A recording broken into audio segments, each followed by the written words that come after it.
Иран изврши серија напади со дронови врз Пакистан. Ова е една од главните вести кои што се случуваат во светот. Во продолжение му посакувам добро утро и добри дојде во Слободен печат на колегата Андоновиќ. Добро ве најдов. Што е она што се случува сега ново? Имаме ново жариште, нови проблеми, нови војни? Тоа жариште е веројатно старо жариште како регионален конфликт, каде што нели Иран, шиитската република Иран почнува со превентивни напади на одредени групи од сунитските муслимани кои се обидуваат на некој начин да дестабилизираат некои интереси на Иран. Изминатиот период Иран беше во центарот на светското внимание поради неговата поддршка на Јемен, поради неговата поддршка на Хезболах, поради неговата поддршка на одредени шиитски милиции кои се распоредени во Сирија и Ирак. Но сега како да се возвраќа ударот, дали за тоа стојат сунитските држави као Саудиска Арабија која сака сега да му возврати на Иран, бидејќи па Јемен и хутите работат против саудиските интереси, но и против интересите на Соединетите Американски држави и Британија. Ке потсетам, Саудиска Арабија е најголемиот сојузник од муслиманскиот свет на Блискиот исток на Соединетите Американски држави. Не знам, но знам дека Иран почна изминатиот период да стрела врз тие одредени сунитски милиции. Се овие се сунитски, овие се шиитски, овие се сунитски во Ирак, во Сирија и поново во Пакистан. Веќе 2 дена ракетираат одредени области, ракетираат позиции на една од тамошните милиции.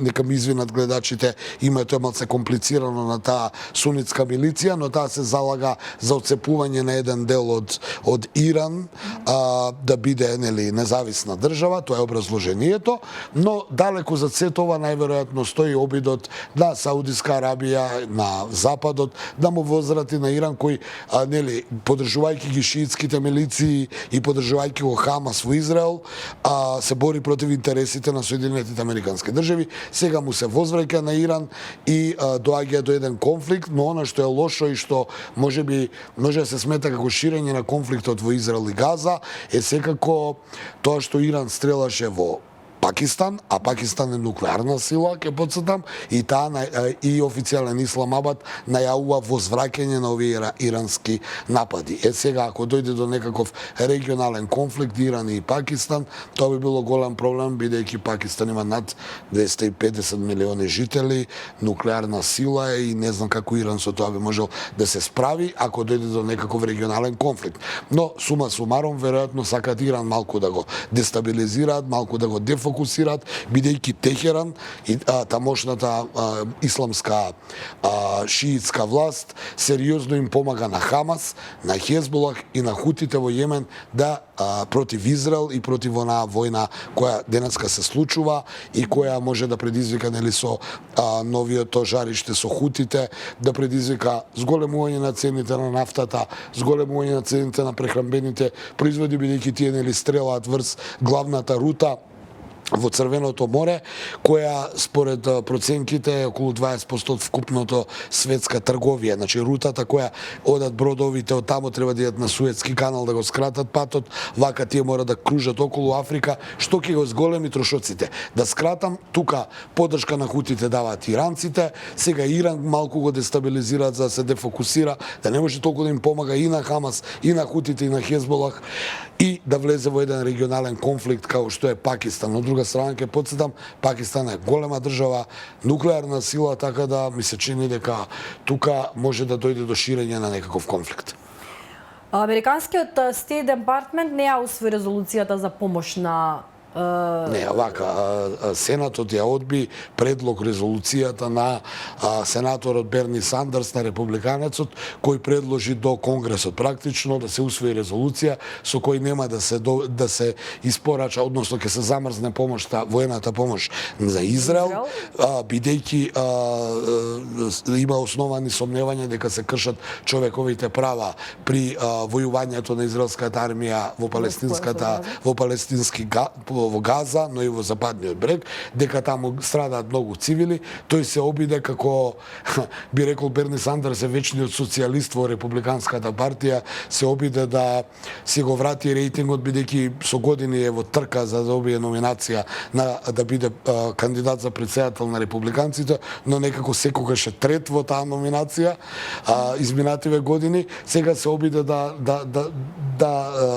привлече внимание со обид за оваа протуркување да се усвои оваа резолуција. Таа е отфрлена, бидејќи Соединетите американски држави се повеќе од сигурно одлучени да му помогнат на Израел по секоја цена во неговото справување со тероризмот. Да, и веднаш пристигне реакција од Белата куќа по тоа што не беше донесено. Да, реакцијата според мене малку чудна, бидејќи Израел вети дека ќе ги намали тие, ќе имат целни напади. Се знае дека во урбани средини кога стрелате, па еден куршум да пукнете може да заврши кај некој случаен минувач, а не ракети и оваа копнена офанзива која се случува таму. Се на се не успеа таа резолуција, никој не ни очекуваше, односот е 70:11. Така, да. Ми се чини што само укажува дека американското општество, освен овакви некои обиди за личен пиар, не е подготвено да се откаже од помошта кон Израел, дури ни кон Украина, но ако треба да бира,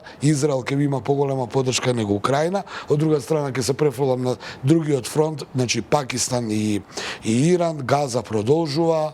Хутите 2 дена се мирни, бидејќи беа гаѓани нивните позиции вчера, но верувам дека во текот на денот или утрента повторно ќе има такви некои напади. За сега Хезболах е мирен во Либан, значи не се отвори тој нов фронт, за среќа да не дојде до нова граѓанска војна таму, но еве Пакистан и Иран се некакво ново жариште и Украина која за жал да, утринава се разбудивме со веста дека е повторно нападната Одеса. Вака 693 ден од војната во Украина, односно во руската војна инвазија, интервенција, специјална операција или агресија, кој како сака ја гледа на неа. Русите и украинците се во сериозни борбени дејствија.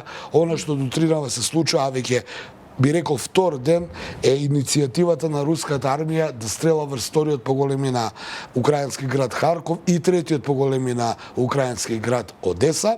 Двата града се познати по тоа дека имаат мнозинско руско население. Но исто така се и познати по тоа дека тоа руско население таму не и даде поддршка на Москва, какво што очекуваше да при почетокот на нападот пред 2 години паднат тие делови и веднаш се приклучат кон Русија. Харков и Одеса се мощни важни градови и индустријски и геостратешки за Русија, па оттаму се подгревуваат шпекулациите дека можеби следната фаза на руските копнени војни операции се можеби освојувањето на овие два града. Доколку ја освојат Одеса, Украина практично веќе нема да излегува на Црното море и ќе биде континентална држава, бидејќи ќе потсетам со падот на Мариуполј пред 2 години, Украина остана без крајбрежјето на Азовското море и остана уште Црното. Ако се освои евентуално Одеса, тоа се анализи и стратегии кои веќе 2 години ги прават и западните, и источните, и балканските аналитичари, дека доколку падне Одеса, дека Русија можеби би одела на варијантата Одеса да падне, бидејќи ако Одеса ја освојат русите, Украина, па со самото тој западните сојузници ќе останат без главното и последното клучно пристаниште на Црното море, а потоа оттаму нема веќе да можат да го напаѓаат Крим, така ќе се направи една заштита голема на тој дел. Веројатно руските војни стратези го имаат тоа како план. Дали ќе го активираат сега или не, тоа ќе видиме, што се однесува до Одеса.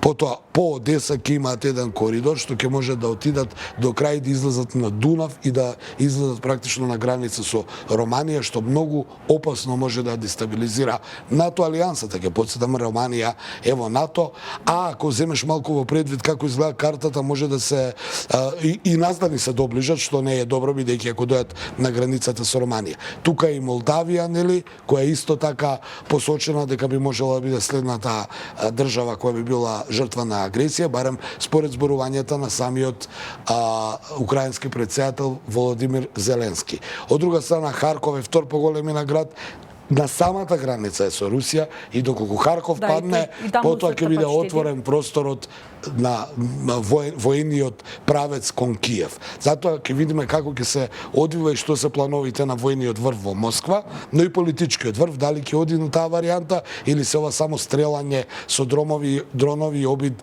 за дестабилизација, но и можеби и одмазда за Воронеж, кој вчера беше градот во Русија, кој беше вчера ракетиран од украинските сили. Затоа ќе видиме полека, мораме да видиме да следиме како ќе се случуваат работите. Значи од една фаза да се оди на Одеса и на Харков, до друга фаза дека можеби ова само одмазда за вчерашните напади на рускиот град Воронеж. И за крај ќе кажам само дека украинскиот претседател Зеленски е во Давос и тој даваше некои оптимистички изјави, ќе има дека него му треба финансиска помош. Соединетите американски држави се блокирани од страна на републиканците да му даваат таква помош каква што добиваше изминатите 691 ден, но и Соединетите американски држави мораат да ги делат тие средства да ги даваат за Израел, како што пред малку зборевме, затоа и падна на предлог резолуција на Берни Сандерс. Останува да има што ќе направи Европската унија, колку може да ја даде на Украина и што Украина со таа помош ќе направи на бојното поле,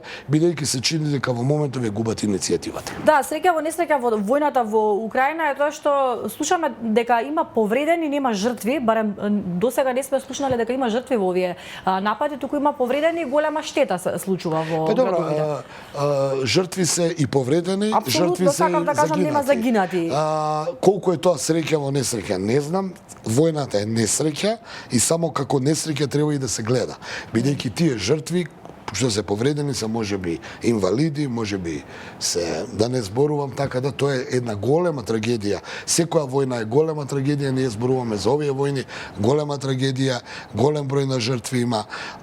Само во изминатата ноќ ми се чини израелските сили се префрлам бидејќи е војна. Израелските сили во Газа изминатата ноќ само според извештаите во ракетирањето загинале 81 лице. Не навлегуваме дали е украинец, пакистанец, палестинец, човек е човек, колку се повредени, дали се повредени и како се повредени. Војната треба да запре, но во светот очигледно не само што нема иницијатива за мир, за запирање на војните дејствија, за седнување на преговарачка маса, туку војнава, еве, го спомнавме Иран, претходно нели го зборевме Либан, па претходно ги зборевме Хутите, дека војната полека, но сигурно има елементи и амбиција да се шири. Да, тоа е лошата вест која што можеме да ја слушнеме. Благодарам што утринава беше заедно со нас. Почитувани одиме понатаму со нашите содржини ред по ред. Следно што следува на Слободен печат е нашиот прв гостин. Ќе го пречекаме професор доктор Мерсел Билјали. Со него ќе разговара мојот колега Зоран Иванов. Бидете заедно со Слободен печат.